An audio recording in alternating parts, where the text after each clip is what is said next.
What's up, everybody? Welcome to DFS by the Numbers. These are my Draftkings MMA picks for UFC Vegas 11. Colby Covington versus Tyron Woodley.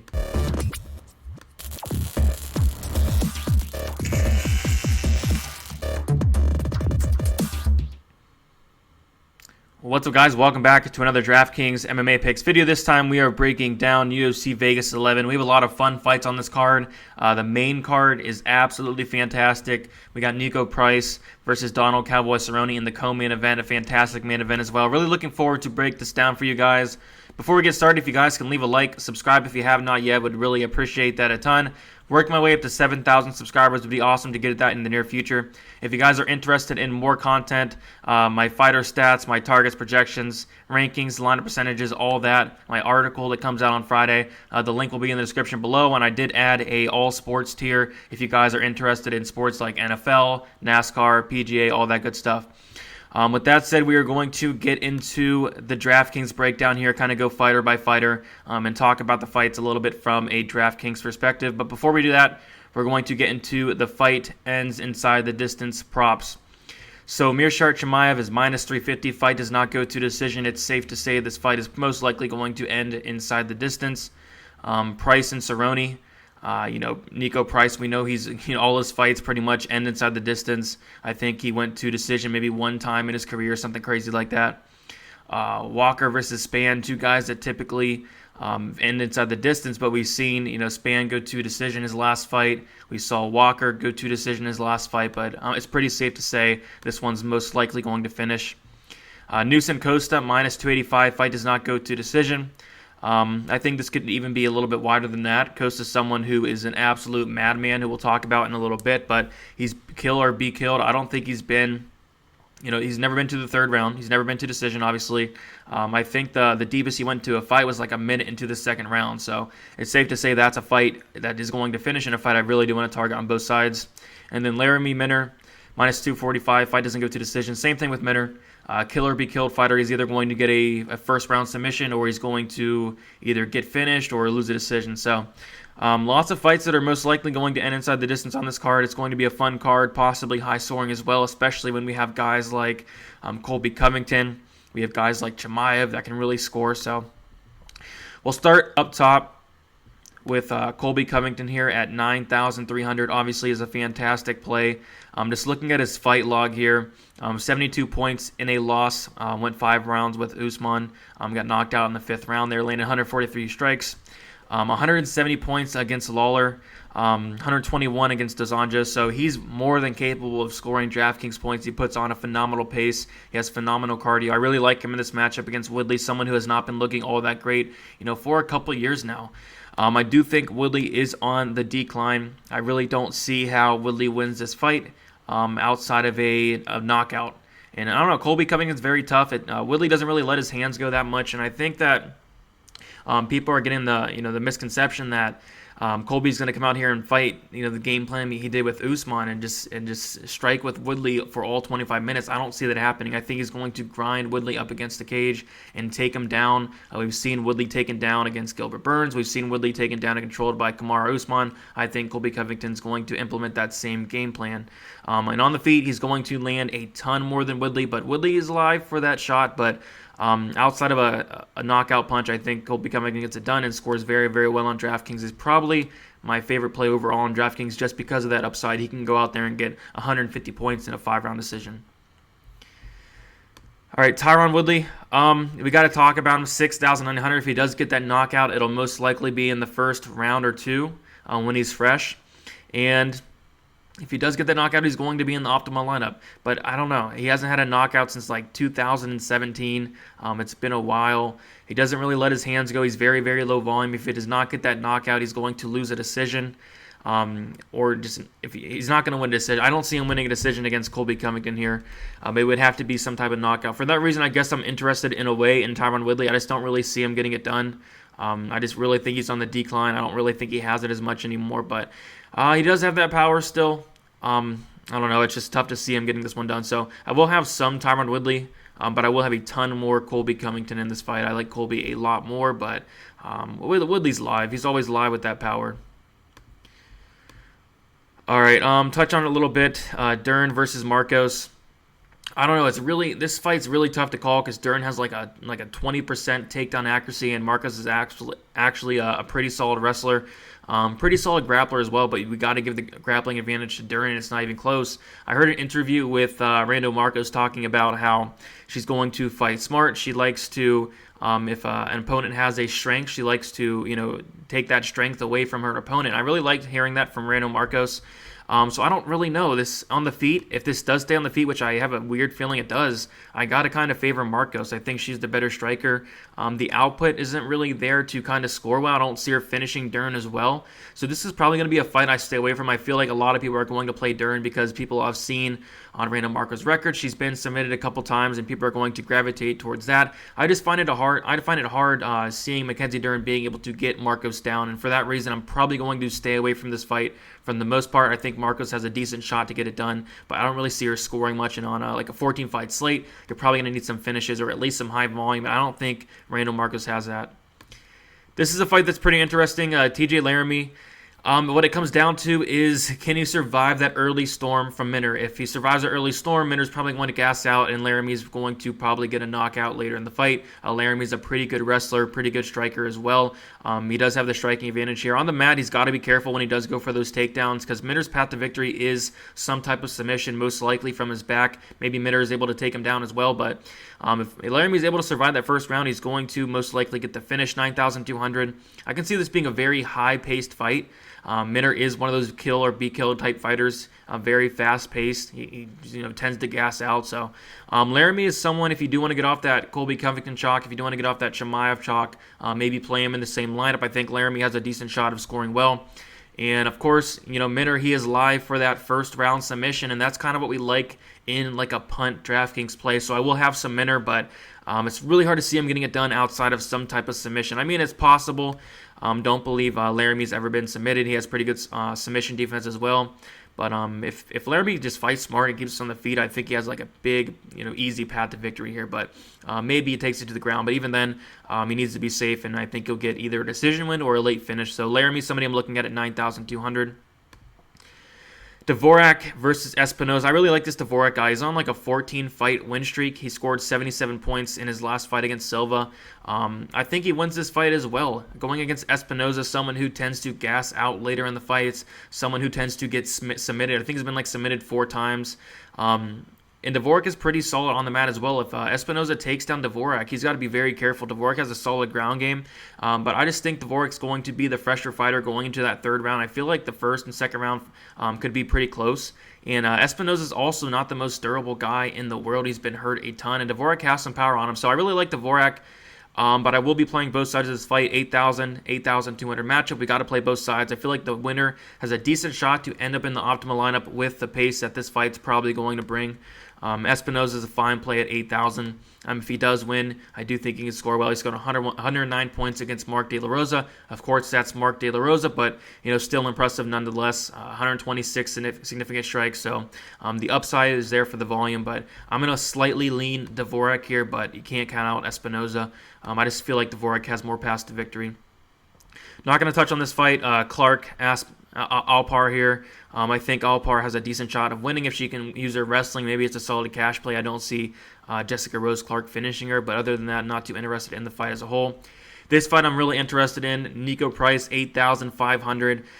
It's tough. It really is because Donald Cerrone is better everywhere on paper. He's better. He's fought the better guys. He's the better fighter overall. It's just the durability of Cowboy Cerrone. I think Cowboy is on his way out.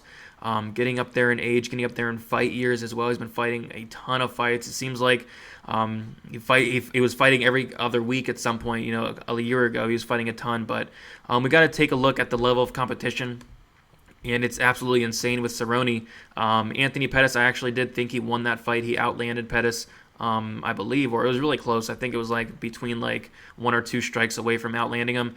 Got 2 takedowns in advance. Before that, he lost to McGregor in the first round, lost to Gaethje in the first round, lost to Ferguson in that second round due to a TKO with an eye injury or something. But, man, tough fight to call. But I really do like Nico Price at 8,500.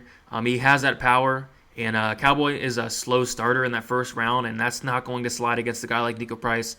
I think this is a tough matchup for him. At 170, Cowboy has not been looking the best, especially in his last fight. He didn't look like the old Cowboy. He looked, kind of slow, and I think Price is going to knock him out here probably in that first round. Price is very, very dangerous, but Price always seems to be like he's losing until he's, winning the fight, until he finds that finish. But he was looking pretty solid against Vicente Luque, landing 129 significant strikes, ended up getting knocked out in that third round. But man, tough fight to call. I'm going to lean Nico because I think that he has the power to put down Cerrone. I think this fight is going to end inside the distance. I like that $8,500 price tag, but I will have some Cowboy just in case he wants to turn the clock back, maybe take down Nico Price. It's more than possible, but I think the more likely outcome is a Price knockout. And then Khamzat Chimaev here, someone who has been killing it from a DraftKings perspective and killing it in a fight perspective as well.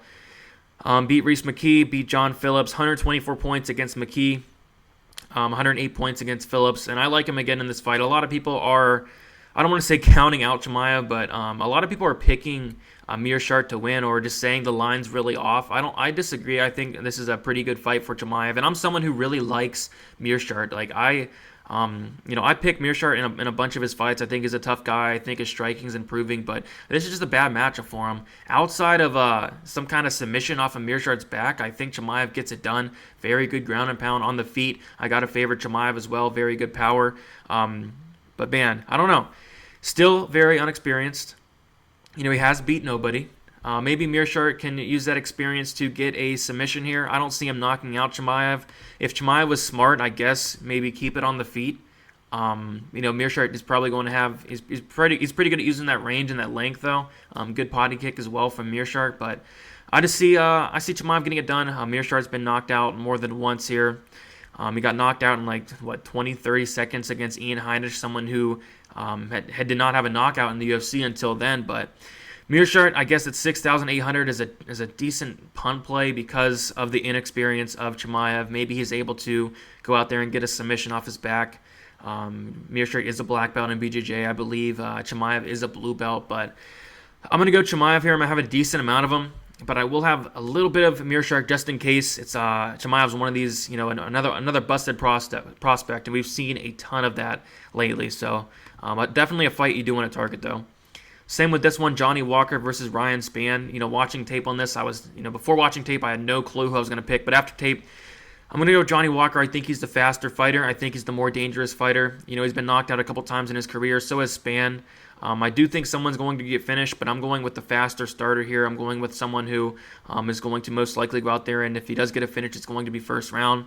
The only thing I would be worried about is if Spann comes out here and gets takedowns and is maybe able to find a submission. Spann has a pretty solid submission game, but other than that, I pretty much see Walker knocking him out. But Spann does have a path to victory, so I'll be playing some Spann as well, 7,900.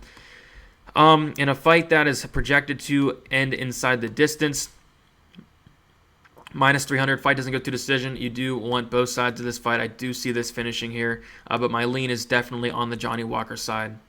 But I don't know, man. He's Walker's another one of these prospects that did not live up to the hype. He lost a decision in his last fight. Hasn't been looking all that good lately, but I do like this fight for him from a stylistic matchup standpoint.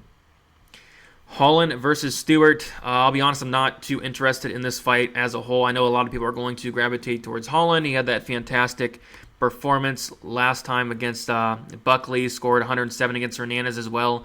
I don't know. I don't see him finishing Stewart. Stewart is very tough. If Holland would come out here and take down Stewart, I do think there was a path to victory for him to get a submission. It's just he doesn't really do that. I mean, one takedown in his last 4 fights. How do we beat Stewart? How do we get Stewart out of there? And it's taking him down and getting a submission. And Holland just doesn't do that. I think something to do with maybe his shoulder injury. He doesn't want to go out there and wrestle.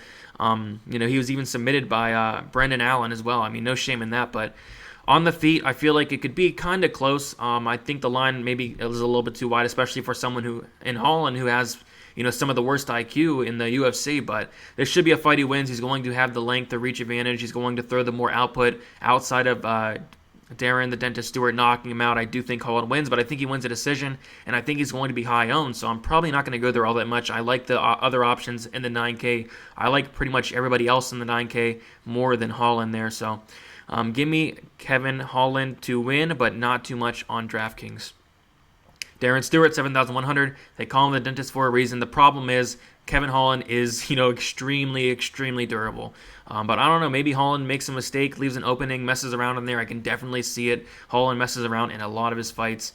And he plays to his opponent's strengths a lot of the times. But we saw him going out there and, going on the ground with Gerald Meershard. We saw him not taking down Buckley whenever he should be. But, I think Stewart is a fine pump play because of that knockout upside, but Holland should get the win. The Bektik-Garagori fight is off, and also we are waiting for the Baeza fight to get added on DraftKings. Obviously, Baeza is going to be a decent play depending on where the price is, but his opponent is solid as well. I do think it's a fight you're going to want to target overall, but we'll touch on it more on the live stream on Friday. Bueno Silva versus Barela, in my opinion, one of the worst women's fighters in the UFC. It's really close between her and Hannah Cifers. She's been finished a ton. She's 1-4 in her last 5 fights. I kind of like what I see from Bueno Silva as well. She was able to submit Jillian Robertson, someone who I like quite a bit in Jillian Robertson. It's just I struggle to see a path to victory for Barela here. I mean, Bueno Silva, she lost to Marina Moroz. Before that, submitted Jillian Robertson, scored 96. I don't know. I see a finish happening in this fight. I think fight ends inside the distance is like, I want to say it's like plus 150, which is not bad for a women's fight. But I like Bueno Silva here at 9,000. It kind of gets you off that Kevin Holland chalk. It kind of gets you off that Colby Covington, Chemiev chalk as well. And I think there's a decent chance to finish. Barela gets finished in quite a bit of her fight. She gets submitted. She's chinny. Silva does hit hard. She has a very, very good ground game as well. So I see multiple paths to victory for Bueno Silva to get a finish here. But, of course, it is women's MMA. Tread lightly. With that said, Barela could come out here and maybe get a knockout, something crazy like that. We never know with women's MMA. Whatever you think happens, pretty much the opposite happens every single time. But in all honesty, Bueno Silva should get it done. If Barela takes her down, and Barela does go for takedown, she's a good wrestler. I think Silva's live for a submission. And on the feet, I think Barela's chinny, and I think Silva's live for a knockout. So I kind of like that play as a sneaky play there. This is going to be one of my highest owned fights on the whole slate, and mostly because of the pace that Randy Costa brings. And it's absolutely crazy. If you guys have not watched him fight yet, go watch him fight. He's an absolute madman. He's a killer, be killed fighter. Newson, not all that impressed with him. Pretty low output. Costa is going to bring the fight to him, though. It's pretty much going to be whoever falls first. My pick here is going to be Costa to win the fight, and I like that 7,800 for the upside you're getting.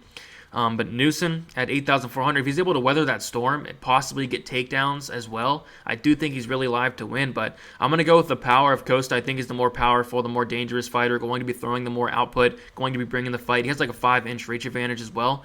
But Newson is definitely live to win this fight. I just don't know. I don't really see him going out for takedowns all that much. If he does in this fight, I think he'll have a decent shot of winning. Or just surviving that early storm, taking it into the second round. If it gets into the second round, Newson's going to win 100%. Costa's going to be gassed out by then. Costa puts 110% into everything he throws. But this is a fight you want to target on DraftKings, especially at that price, 8,400 for Newson, and then 7,800 for Costa. So, yeah, we saw Newson get his a TKO win against Pilarte, his last fight, scoring 103. Surprised a lot of people there. The fight ended really quickly. Before that, lost to Ramos. No shame in that. Costa did get submitted in his first fight in the UFC by Brandon Davis. Got into the second round, kind of gassed out, kind of got hurt, kind of got submitted. I mean, maybe that can happen in this fight. And then knocked out Boston Solomon, someone who does not have the best chin in the world. But I do like Costa, but I'm going to be playing both sides of this fight. Next, we got Andre Ewell versus Erwin Rivera, and I guess I like Ewell in this fight, but I don't know. In his win against Martinez, he scored 70. Against Dos Santos, in his win, he scored 67. He just does not score well, 72 in a win. He just does not score all that well. So, don't know how much Yolg I'm going to have. I think he wins, and I think he wins, convincingly. But I don't really see him getting a finish. He's not going to go out there and finish Erwin Rivera, most likely. Erwin Rivera, again, I'm not too impressed with this guy whatsoever. A lot of people like this guy, I guess, for his toughness. I just don't see anything else other than that toughness, really. He beat Alkazi, and I thought he even lost that fight. I thought it was very close. So scored 61 points against Chikadze. Scored 17, of course, coming in on short notice. But I'm just not all that impressed with Rivera. I think Ewell gets it done, but not a fight I really want to target on DraftKings. And then with the last fight we will talk about will be Tyson Nam versus Jerome Rivera. Tyson Nam is very intriguing at 6,300. We saw him get a knockout win his last fight in the first round there. Scored 101 DraftKings points. Before that, lost a decision to Kai Kara France and Sergio Pettis. Nam has that power. The way he loses is getting outstruck. He throws very low volume, but in the smaller cage, I do think it'll help him, push the action a little bit more. So Nam at 8,600 is somebody I'm really looking at. Rivera, he wants to get you to the ground. He wants to grind you against the cage. I don't know how well that's going to work against Nam, someone who has very good takedown defense. So probably not going to have much Rivera, but I believe this is the first fight of the night. And we see the first fight of the night end up on the optimal lineup no matter who it is at this point. So Tyson Nam, I believe, has a very good chance of getting on the optimal lineup at 8,600 if he does get that first round knockout. And I do think it's likely. Rivera does not have the best striking defense. He leaves his chin open. And Tyson Nam hits like a truck. He has that experience. So Tyson Nam is definitely going to be my preferred play in that first fight of the night. But like I said, that first fight of the night has been crazy lately. It doesn't matter who's fighting, the first fight of the night ends up on the optimal lineup. All right, guys, that's about it. If you guys want some extra content, check out my Patreon. It got the targets, the rankings, the projections, the lineup percentages, the article as well, all that good stuff. If you guys are interested in other sports, I have that all sports package for $15 a month. A really, really good value there. Make sure you guys give this video a like, subscribe if you have not yet. I would really appreciate that a ton. If you guys have any questions, comments, just comment below. You guys can follow me on Twitter, DFS_numbers. Instagram is DFS by the numbers. I'm pretty good at getting back to you guys usually. And make sure you guys tune into the live stream Friday, 7 p.m. Eastern Time, going over the weigh-ins, my final thoughts. Those weigh-ins have been very, very important lately, especially with this kind of COVID era.